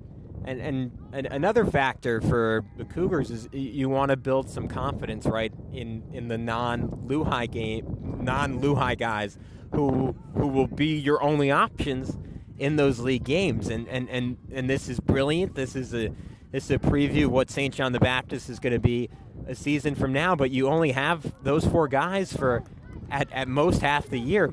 In total, quite a bit less than half the year. And they got off to a good start the other night against Holy Trinity, that 15-1 victory, playing without those 4. But that confidence has to be there for the guys who are going to play the majority of the games. No question. And again, you also have to take into consideration that these defensemen from St. Anthony's and Chaminade, they're just more talented than what West Babylon has to offer. For the most part, CJ Apuzzo and, that strike of lightning that we saw with Nick Serrano, I've really seen, a lot of struggles for these West Babylon long poles today. And the good news for West Babylon, right, is there is experience at that spot, and there are guys that are going to bounce back. Apuzzo is a 3-year starter. Another talented option, Brandon Lee, offensively, he's a 3-year starter. Raccomandado's a 3-year starter heading to Western Connecticut. So these are guys with pride and experience, and on a team that last season was good, right? They started off 7-4 a year ago. Unfortunately, lost 4 of their final 5 games. 3 of them were just by a goal. They did lose quite a bit of talent off of last season's team, but when we talked to Marcelo Sandoval, he was confident this group could reach those heights, but he knew it was going to take some time with everything they lost off of last season's group. Four starters, all 4 now playing college lacrosse. 5 guys total on their team playing college lacrosse, and there's a little bit of sloppiness from St. John the Baptist. Again, they've gotten lucky and they've recovered in situations like this, but against better opponents, it's just not going to work. But in a game like this, you can make a mistake, catch a team over-aggressive on their own recovery, and you can cash in with a goal and get yourself up by 10 with 5 seconds left in the third quarter. It was Ryan Krudis who just dropped that ball, and he made the initial mistake. He made up for it. Ran in, drew the defense, just lobbed it over the top, and Matt Rotolo, the man who put it home. Rotolo hasn't scored and really haven't said his name much since the first goal of the game, and he's just a silent assassin there on the crease. If they don't need to feed the crease to score goals, obviously St. John the Baptist has other versatile ways to score the ball, but you rock them to sleep, you leave the crease open, and just like an indoor Canadian box-style defender, he'll make you pay every time when he's in close quarters. And that'll do it for quarter number 3. St. John the Baptist up by 10, 16-6 lead. As you get another look, Ryan Krudis on the recovery, baits the defense. Matt Rotolo says, "I'll take that," as the Cougars continue to roll here at West Babylon.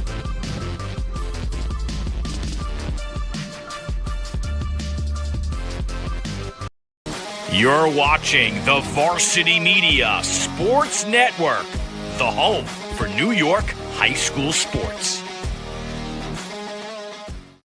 Varsity Media offers live sportscasts for any event. Our productions include announcers, multiple camera angles, graphics, instant replay, and so much more. Hankinson getting it back. Hankinson going in, dropping it back. The shot of the goal! That's it! That's it! Norton! Pittsburgh, the Class A champions! If you want to enhance your event or make the experience better for your viewers, reach out to Varsity Media today and learn more about our live sportscast. Contact Varsity Media at 516-403-2050 or email ben@varsitymedia.net.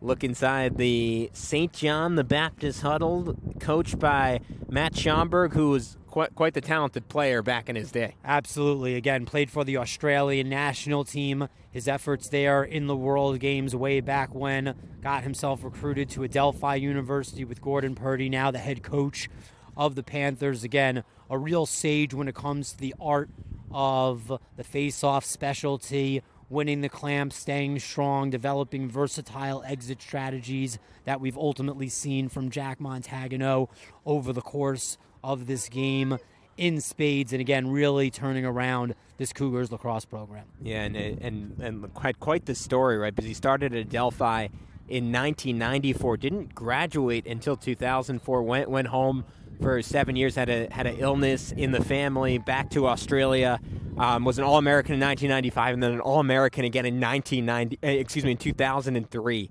So large degree of separation. Yeah, you don't see that often. That is a rare resume point for Matt Schomburg, and then after his career went on to play and coach on the MLL's New York Lizards, and he was telling us he was 32 when he played, and he didn't really want to play, he just wanted to coach, but he got asked by another coach. He said, hey, we could use a face-off guy, want to play, and he said he was past his prime, and I remember I was trying to put the dots together, and I was like, oh yeah, he was back in Australia for 7 years, so missed out, unfortunately, on the prime of his pro career, but has turned into quite the coaching run. I mean, not just here at St. John the Baptist, but also with the Fogo Lax Academy, to your point, teaching the art of the face-off. Sometimes in those days in Major League Lacrosse, finding a back-off face-off guy, was not an easy thing to do. So you use connections, you bring guys out of retirement just to have that second option if your main guy goes down. So Schomburg was able to get himself in good enough shape to do it for a year, but then was very honest with the Lizards front office to say, I think I need to join the coaching staff because I am way beyond my playing days. But ultimately, his high school players are just getting started here as the 2023 season ramps up and have West Babylon in an 11-goal deficit, Gavin. Yeah, Nick Reffy, that was a tricky finish that time. The little scoop, just toasting the grass that time off the assist from Banasiski, and it's quickly become an overwhelming lead for St. John the Baptist, and such a balanced effort offensively in the second half after it was all Banasiski and Lindbergh in the first. And again, Nick Reffy, a sophomore midfielder, still developing and growing into his body, really fast feet, has incredible vision. Again, the one thing that this St. John the Baptist team lacks in size. I mean, Grant Luley has a large frame. Max Bowers isn't a small kid, but James Coromillis certainly undersized at the long stick midfield position.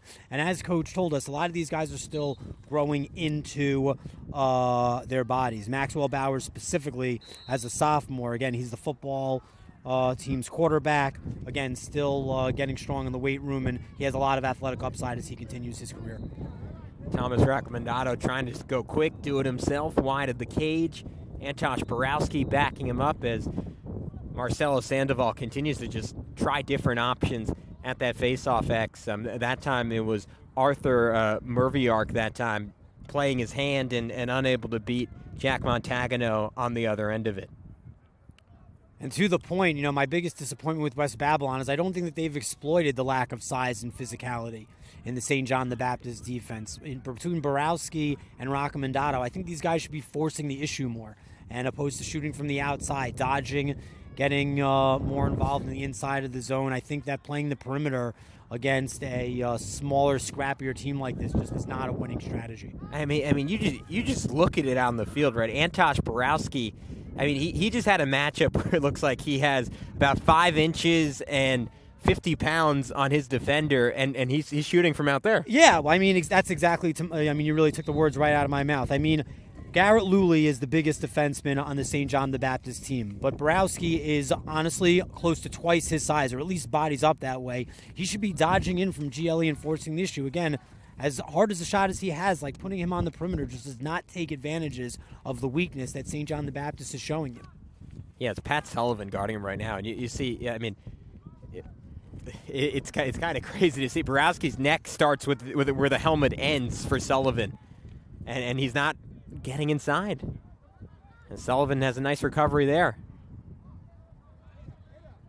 And what do you think? That's a strategy issue? That's an attitude issue? That's the fact that it's an 11-goal game and these guys aren't as invested at a certain point? I think it's a strategy issue. I mean, like you could just see in the way that Thomas Roccomandato carries himself, that he wants to get more involved and perhaps bring more physicality into this game. But it just seems like Coach Sandoval is just very, very insistent on shooting and operating from the perimeter when ultimately, whether he realizes it or not, he has huge size matchups across the entire attack.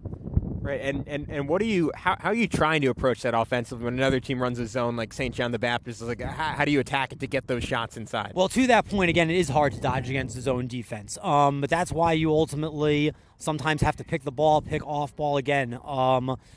You could play the perimeter to start when a team shows you a zone, but to continue to work that strategy when you're down 11 goals, I mean, they say the definition of insanity is doing the same thing over and over again and expecting a different result. So, again, there are ways to throw picks into the equation, to force dodges, and take advantage of size matchups. But West Babylon just hasn't done that against the zone defense. Great ball movement this time, and that was a point-blank look for Roccomandato, but part of it, look, we can critique West Babylon's approach. Will Shaw's been spectacular. No, he has. He's been making all the saves that he's supposed to make, where sometimes he struggles. He's been making a lot of great saves like that where he wouldn't have been expected. Again, we talk about some of the deficiencies in the clearing game that ultimately needs to be tightened up to compete at the next level. But again, from a shooting strategy perspective, he's strong high to high. You have to change levels on him. Again, I think that Thomas Roccomandato made a mistake there, and going high to high was just not where you wanted the direction you wanted to take that shot. And then that pass, maybe a flashback to last year for Will Shaw, as Matt Schomburg said, he's been much more patient in the clearing game, made much better decisions this year in the clearing game. But you see another stop there and another deep shot from Roccomandato. Again, he did a good job to take a bounce shot there, but again, they're still having their big bodies shoot from range, and on a day where Will Shaw is seeing the ball well, as we see, again, you could change your strategy and take a bounce shot, but when his vision is on, he'll make the stops. 7 minutes to go in this one. 11-goal lead again for St. John the Baptist, and we'll see the extent of their depth. There is just not a lot of it. I mean, Matt Schomburg kind of told us coming in, if you were pressing him and saying, anyone else going to get in, anyone else going to get in? He said, if we're lucky enough that it's a blowout, potentially, but that is still an element of this program. And again, it makes sense given where they were at when Matt Schomburg comes in. That takes a couple years, a couple of recruiting cycles to develop. I mean, we saw Shane Aberhall get a little bit of playing time at the end of the first half and really struggled to possess the ball. So again, he doesn't have a lot of depth, which is why in situations like this, after giving up a long possession, why it's important to slow down a little bit with the lead, approaching 6 minutes left in the game. Again, still try to develop an open looks, but really need to take some air out of the ball, give the defense a rest, and for that matter, your transition middies who have been working hard all game long. But again, you talk about that depth. Henry Bogosh is really the only guy in the reserves who's getting playing time right now. And again, we're within 6 minutes of an 11-goal ball game. And that's again, it's only surprising in that you don't have a Banasiski, you don't have a Lindbergh, you don't have a Krutis in all those league games. I mean, just not even from a sportsmanship perspective, but just for the sake of your team going forward, you think you'd want to get those other guys as many reps as possible, and maybe over the next minute or two they'll slowly filter into this ball game. Well, I think that Coach Schomburg also feels an obligation to, even a game like this, let the Lou High boys run, right? Because they have to sit out all those other games. So I think that's a great point. Yeah. And I'm sure that was the promise he made to them when they came into the program. Said, hey, we know you're not going to play every game, but we get you every second we possibly can, as one of them tacks on another. An absolute heater from Nick Lindbergh, his 6th goal of this one. And look, those guys are only going to play half the season. They're going to have full season stat sheets at the end of the year. Lindbergh, in 4 games now, 16 goals on the season. Great job of exploiting the matchup with the short stick there, able to turn back inside, re-square his body, free his hands, and fire that high to high into the corner past the sophomore goalkeeper. And now that you've gotten almost the game's worth of viewing for Lindbergh and Banasiski, I mean, what do you see as their college prospects? We heard, again, more academically oriented, more of the NESCAC type of schools, Washington and Lee recruiting both of them. But what do you think of their upside? Yeah, I could definitely see them going to a NESCAC, Liberty League, sort of school. Washington and Lee in the ODAC conference has some strong academic prospects as well. But yeah, for sure, I could see them at a Middlebury, a Vassar, a Skidmore, a Swarthmore. They could definitely be effective at that level of Division III lacrosse.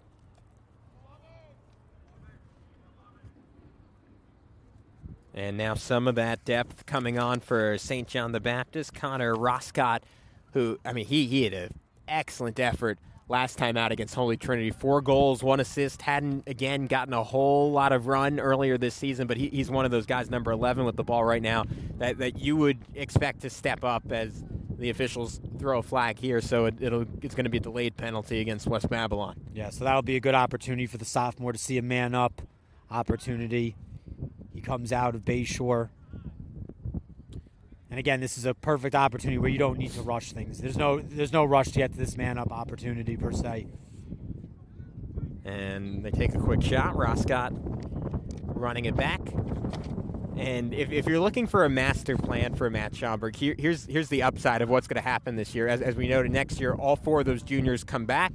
They get to play the full season. But you get to really develop the rest of this team. And someone like Roscott, you can imagine, like, I'm sure it's going to be a struggle at points, but the experience you get being the number 1 or number 2 guys, like going against the St. Anthony's, going against guys, going to Duke, going to North Carolina, all the best schools in the country, it's going to be tough, but it's going to be invaluable for St. John the Baptist, particularly next season. Yeah, for sure. Again, we're seeing Coach Schomburg now go deeper back in to that toolbox as Nick Figueroa comes back on the field with Shane Aberhall. Figueroa actually took that last shot. Good backup by St. John. Not sure what the delay on the restart is here, but the Cougars will be on the man up. Again, keeping some of these reserves. Braden Mangan also on the field for this man up opportunity. So again, within 3 minutes when you're up by this much, nice to get some of these guys experience. And again, these are the guys that sometimes will get more playing time in those league games this year. And going to be crucial that they are ready for it.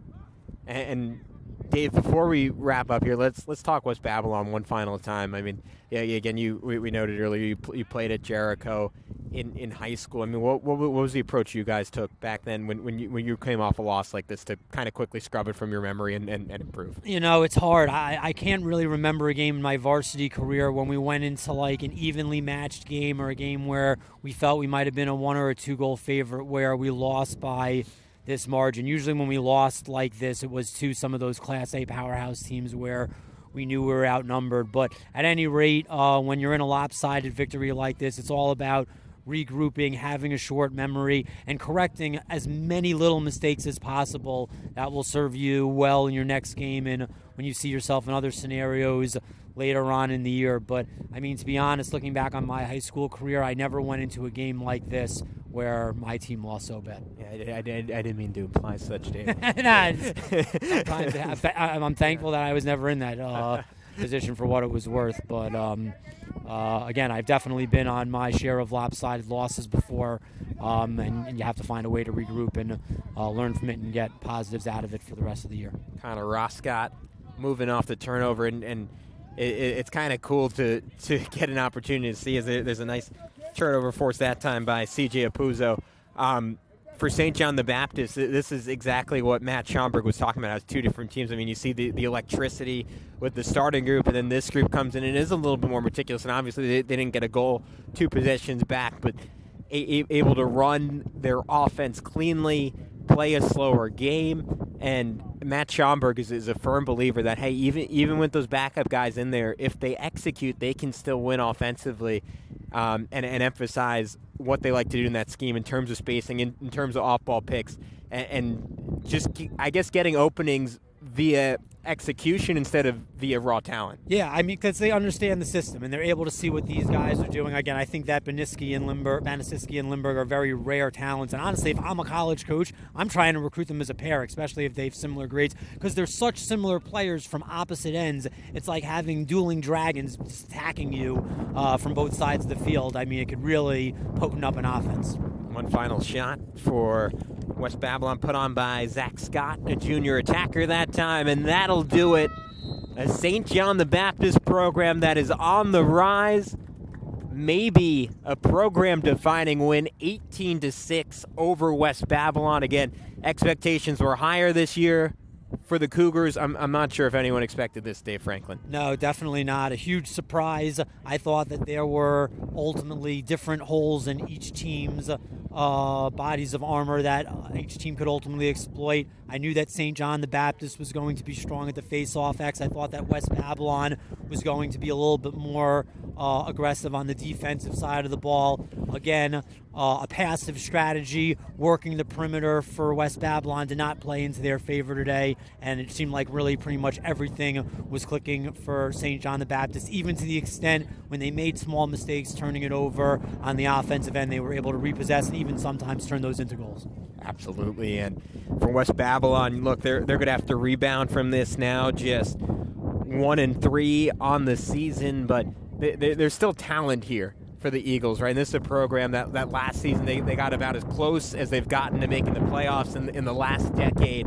But under Marcelo Sandoval, I think things are going to have to click quickly, right? It's a short season, but they have some dudes. Yeah, I mean, ultimately, this West Babylon team needs to figure out how to get Thomas Roccomandato and Antosh Borowski more involved outside of being just perimeter shooters. We saw some bright spots today. Roccomandato did make some good plays. I was very impressed with what CJ Apuzzo had to offer defensively. Nick Serrano has a lot of different versatile aspects to his game, and ultimately a really strong showing doing some custodian work from the sophomore goal tender for West Babylon, Brandon Oviati, again, just speaks to what this Eagles staff has with Sean Ciccone on the bench. But ultimately, as we kind of discussed over the course of this game, kind of recovering and refocusing for Vinny Nazaro, the senior goaltender. That's going to be a real important part of West Babylon's strategy going forward. But it is nice to see the sophomore get in there in a lopsided game, make some good saves, and ultimately spark some momentum in his team at certain points. So this is just the start of a thrilling week of lacrosse we have on the Varsity Media Sports Network. We already told you some of the big-time matchups. Garden City, Cold Spring Harbor, Darien, Manhasset, Syosset, Massapequa coming down the pike in a couple of weeks. It is some of the best teams in the country, some of the best teams on Long Island. And for our entire crew today, I'm Gavin Shaw alongside my partner, Dave Franklin, Chris Sweeney, producing this one. Thank you for tuning in on the Varsity Media Sports Network.